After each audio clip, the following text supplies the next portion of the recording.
ब्रेकनंतर पुन्हा एकदा स्वागत। आपण बघत आहात एडियन बातमीपत्र।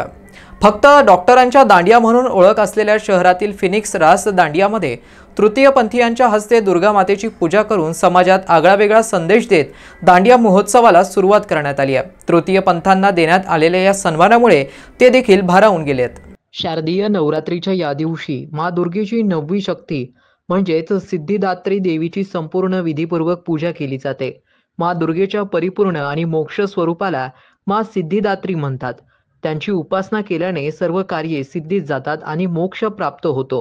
नवरात्रीचे 8 दिवस दुर्गा देवीची उपासना करणाऱ्यांच्या 9व्या दिवशी दुर्गा देवी सर्व मनोकामना पूर्ण करते असं मानलं जातं।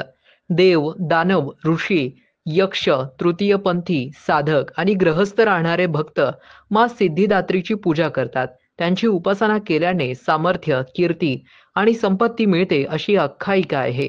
या आख्यायिकेच्या नुसार शहरातील फिनिक्स रास दांडियामध्ये तृतीय पंथांच्या हस्ते माँ दुर्गा मातेची पूजा करून दांडिया महोत्सवाला सुरुवात करण्यात आली। हा दांडिया फक्त डॉक्टरांचा दांडिया म्हणून ओळखला जातो। 365 दिवस आणि 24 तास रुग्णसेवेत असणारे डॉक्टर या दांडियामध्ये सहभागी झालेले पाहायला मिळतात। तृतीय पंथांना देण्यात आलेल्या या सन्मानामुळे आम्ही देखील समाजातले घटक आहोत, तसेच आमच्यातीलच सदस्य उच्च शिक्षित होऊन समाजसेवेसाठी तत्पर आहेत असं मत त्यांनी सन्मानाला उत्तर देताना व्यक्त केलंय। म्हणून आम्ही काम करतो।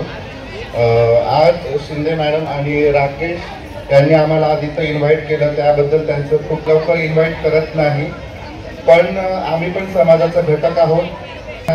फिलिंग आहे, आम्हाला पण माणूस म्हणून जगायचा अधिकार आहे। त्या लोकांना आमच्या घरातील कुटुंब म्हणजे आई वडील वगैरे आम्हाला ऐकलं जातं किंवा दूर व्हावं लागतं, पण बऱ्याच गोष्टींपासून लांब राहतो, म्हणून आम्हाला रोडावरती भीक मागण्याशिवाय पर्याय उरलेला नाहीये।